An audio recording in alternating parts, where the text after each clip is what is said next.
बिस्मिल्लाहिर्रहमानिर्रहीम। नाज़रीन अस्सलाम वालेकुम, मैं हूं इमरान वसीम। नाज़रीन आज 4 सितंबर है, दिन है जुमातुल मुबारक का और साल 2020। Chairman CPEC authority lieutenant general retired Asim Saleem Bajwa ने अपने अहसासों के हवाले से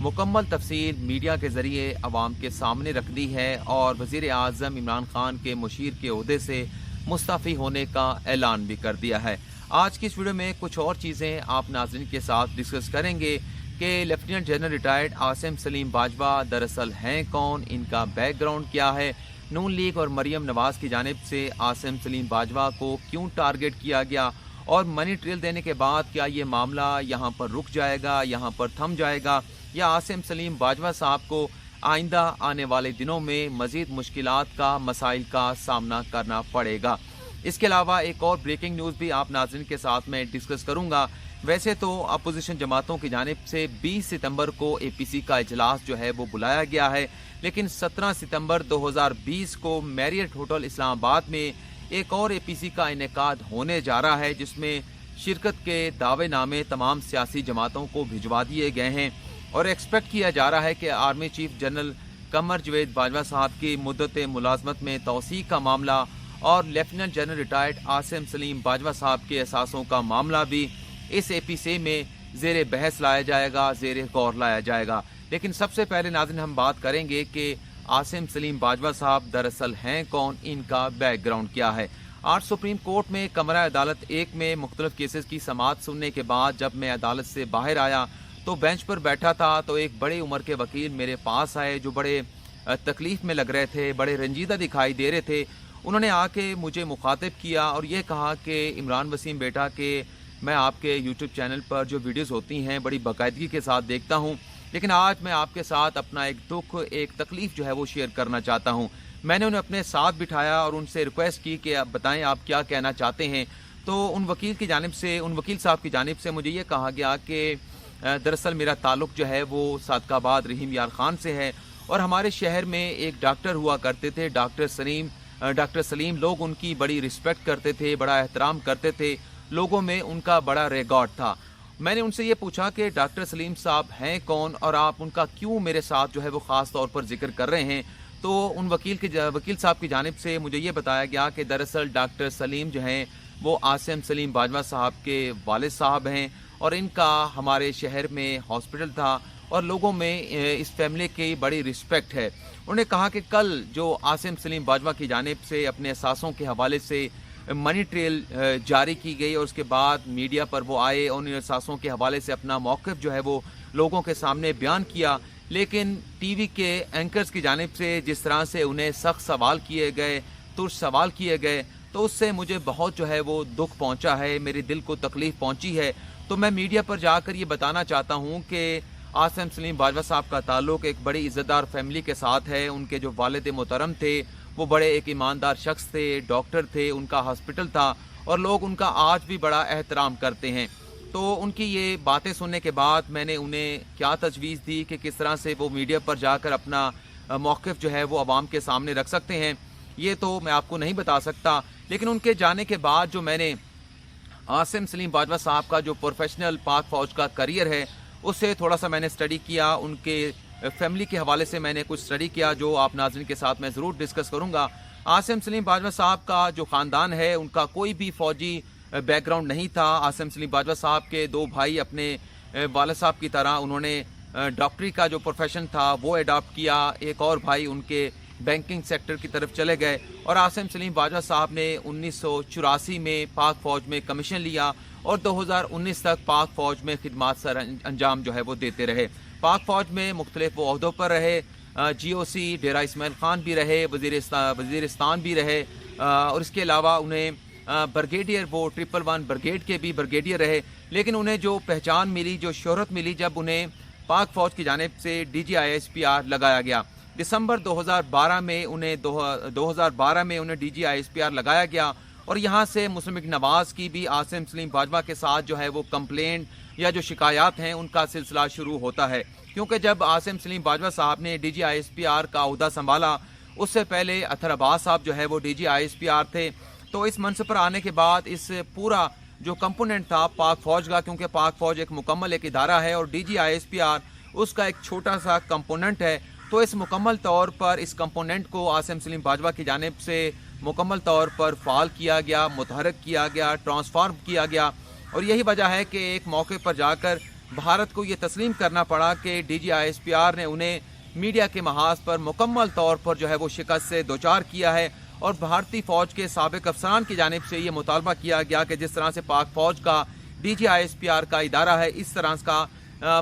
انڈین فوج میں بھی ایک ادارہ جو ہے وہ ہونا چاہیے. اس کے بعد جب جنرل راحیل شریف کو نون لیگ کی جانب سے, نواز شریف کی جانب سے آرمی چیف بنایا گیا, تو جس طرح سے راحیل شریف کی امیج بلڈنگ کی گئی عاصم سلیم باجوہ کی جانب سے, اور اس کے ساتھ ساتھ جو شکریہ راحیل شریف کی جو ٹرمینالوجی متعارف کرائی گئی عاصم سلیم باجوہ کی جانب سے, اسے آگے لے کر چلے, لوگوں میں اس کی ایکسیپٹنس جو ہے وہ بنائی گئی. اور ہر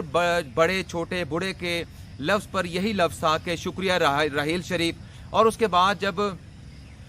جب بھی نواز شریف یا راحیل شریف کسی جگہ پر اکٹھے دکھائی دیتے تھے تو سب سے زیادہ جو لوگوں کی میڈیا کی توجہ کا مرکز ہوتے تھے وہ جنرل راحیل شریف ہوتے تھے. ان کی اپنی پرسنالٹی کا بھی ایک روپ تھا, دبدبہ تھا. لیکن جس طرح سے میڈیا مینجمنٹ کو لیفٹیننٹ جنرل عاصم سلیم باجوہ صاحب لے کر چلے, اس کی ماضی میں کوئی مثال نہیں بنتی. اور اس کے بعد جب آصف غفور اس D G I S P R کے طور پر آئے تو انہوں نے ان تمام چیزوں کو مزید آگے جو ہے وہ پروموٹ کیا, مزید جو ہے وہ D G I S P R کو جو ہے وہ شہرت کی اور ترقیوں کی بلندی پر لے کر گئے. اور جس طرح سے میں نے آپ کو بتایا کہ نون لیگ کی شکایت کمپلینٹ جو ہے وہ یہاں سے شروع ہوتی ہے کہ جو انہوں نے آئی ایس پی آر کو متحرک کیا, جو انہوں نے راحیل شریف کی امیج بلڈنگ کی, اور اس کے ساتھ ساتھ ان کی اپنی بھی امیج بلڈنگ ہوتی رہی. اور جب نواز شریف کی جانب سے قمر جاوید باجوہ صاحب کو آرمی چیف بنایا گیا تو اس کے بعد ہم دیکھا گیا کہ عاصم سلیم باجوہ صاحب کو D G I S P R کے عہدے سے ہٹا کر آصف غفور صاحب کو لایا گیا. اسی طرح سے جب یہ معاملہ عاصم سلیم باجوہ صاحب کے اثاثوں کے حوالے سے میڈیا پر ہائی لائٹ ہوا, جہاں سوشل میڈیا پر لوگوں کی جانب سے یہ ڈیمانڈ کی گئی کہ صرف مذمت کرنا کافی نہیں ہوگی بلکہ مکمل منی ٹریل جو ہے وہ عاصم سلیم باجوہ کو دینی ہوگی. اور ابھی چند روز پہلے جو مریم نواز کی اسلام آباد ہائی کورٹ میں پیشی ہوئی تو ان کی جانب سے بھی یہی کہا گیا تھا کہ عاصم سلیم باجوہ صاحب کو رسیدیں نکالنی چاہیے, اپنی منی ٹریل دینی چاہیے. تو اس سے اندازہ لگایا جا سکتا ہے کہ جو 2013 سے لے کے 2017 تک, ستمبر 2017 تک وہ D G I S P R رہے اور جو امیج بلڈنگ کرتے رہے, میڈیا کے ساتھ جو ان کا تعلق رہا, راحیل شریف صاحب کو بڑا رسپیکٹ ملی میڈیا میں بھی, لوگوں میں بھی, لیکن وہ چیز جو ہے وہ نواز شریف حاصل نہ کر سکے. اسی وجہ سے شاید کمپلینٹ تھی تو نون لیگ کی جانب سے انہیں ٹارگٹ کیا گیا عاصم سلیم باجوہ صاحب کو, اور مطالبہ کیا گیا کہ انہیں اپنی منی ٹریل دینی چاہیے. لیکن کل عاصم سلیم باجوہ صاحب نے, ظاہری سی بات ہے کہ ایک ان کی جانب سے ایک چھوٹی سی تردید آ جانے سے یہ معاملہ اس جگہ پر نہیں رک سکتا تھا. جس طرح سے ماضی میں نواز شریف سے منی ٹریل مانگی گئی یا جس طرح سے جسٹس قاضی فائزی صاحب سے منی ٹریل مانگی جا رہی ہے اور جوڈیشل فورم پر مانگی جا رہی ہے, تو یہ معاملہ بھی یہاں پر نہیں رکے گا. کل مکمل جو منی ٹریل جو ہے وہ عاصم سلیم باجوہ کی جانب سے دے دی گئی ہے. لیکن اب ماہرین کی جانب سے, لوگوں کی جانب سے, تجزیہ کاروں کی جانب سے یہ کہا جا رہا ہے کہ اگر استعفیٰ دینا تھا تو پھر عاصم سلیم باجوہ صاحب کو دونوں عہدوں سے دینا چاہیے تھا, کیونکہ جو احمد نورانی کی جانب سے جو خبر شائع کی گئی تھی, ویسے کچھ سوال بھی ناظرین کی جانب سے مجھ سے پوچھے گئے تھے, جس میں یہ کہا گیا تھا عمران بھائی آپ حقائق کی بات کر رہے ہیں احمد نورانی کی خبر میں حقائق کے حوالے سے, اس میں تو کوئی حقائق نہیں تھے بلکہ ایلیگیشنز لگائے گئے تھے. حقائق میں اور ایلیگیشن میں کیا فرق ہوتا ہے وہ بھی آپ ناظرین کے ساتھ میں ڈسکس کروں گا. لیکن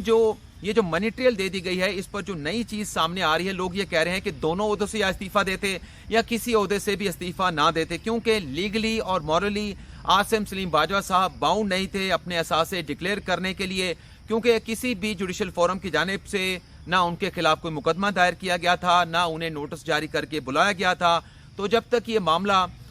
کسی جوڈیشل فورم پر نہیں گیا تھا تو عاصم سلیم باجوہ صاحب کو مشیر کا عہدہ جو ہے وہ نہیں چھوڑنا چاہیے تھا. چونکہ احمد نورانی کی خبر میں جو الزام لگایا گیا تھا اس میں ایک الزام یہ بھی شامل تھا کہ ان کی بھائیوں کی جو ایک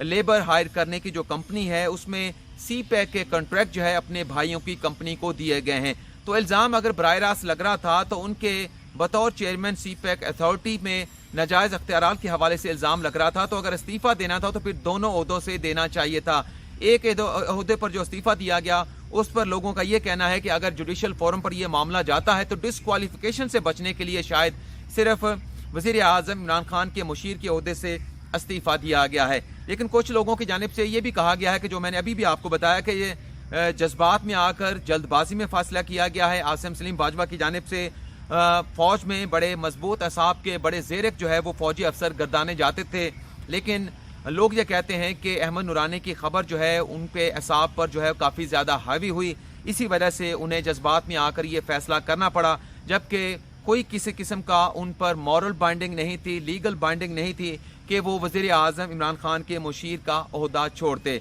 लेकिन अब लोग ये कह रहे हैं क्योंकि अब उनकी जानिब से इस्तीफ़ा दे दिया गया है तो आइंदा आने वाले दिनों में मनी ट्रेल भी वो दे चुके हैं, मज़ीद मुश्किलात उनके लिए पैदा हो सकती हैं। उनकी मनी ट्रेल से कुछ चीज़ें निकाली जाएंगी, कीड़े निकाले जाएंगे, जुडिशल फोरम से रजू किया जाएगा। तो जिस तरह से जस्टिस काजी फाइसा की अहलिया से, नवाज शरीफ से, शरीफ खानदान से किसी अदालती फोरम पर, किसी जुडिशल फोरम पर मनी ट्रेल मांगी जा रही है, तो हो सकता है कि आसिम सलीम बाजवा को भी किसी अदालत के कटहरे में पेश होकर अपनी मनी ट्रेल जो है वो पेश करना पड़े। इसके अलावा जैसे मैंने आपको बताया था कि एक ब्रेकिंग न्यूज़ भी आप नाज़रीन के साथ मैं ज़रूर डिस्कस करूंगा। APC एक तो तमाम सियासी जमातों की जानिब से बुलाई जा रही है, एक APC का इनेकाद जो है वो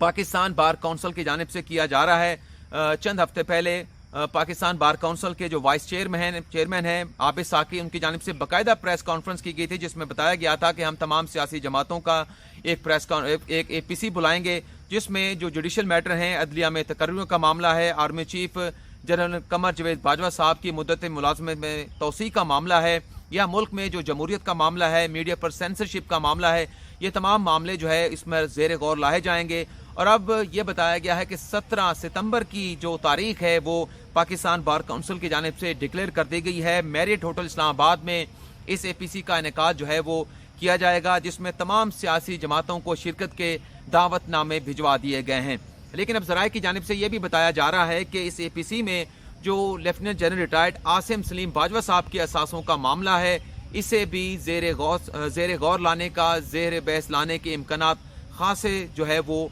मौजूद हैं, क्योंकि जहां पाकिस्तान बार काउंसिल के आबिद साकी की जानिब से ये कहा गया कि वो सियासी जमातों के साथ आर्मी चीफ जनरल कमर जवेद बाजवा साहब की मुद्दत मुलाजमत में तौसीक का मामला ज़ेर गौर लाएंगे, किसी जुडिशल फोरम पर रजू करने के हवाले से मामले पर गौर किया जाएगा। तो अब एक्सपेक्ट किया जा रहा है कि ये मामला भी आसिम सलीम बाजवा साहब के असासों का मामला इस फोरम के जरिए ज़ेर बहस लाया जाएगा और इस पर जो कानूनी कार्रवाई करनी होगी इस पर फैसला 17 सितंबर की पाकिस्तान बार काउंसिल की APC में किया जाएगा। तो नाज़रीन, ये आज की हमारी खबर है। रात जो आप वीडियो आपके साथ शेयर करेंगे उसमें करप्शन के हवाले से कुछ और चीज़ें आप नाज़रीन के साथ डिस्कस करेंगे, लेकिन फ़िलहाल आपसे इजाज़त चाहेंगे। अल्लाह हाफिज़।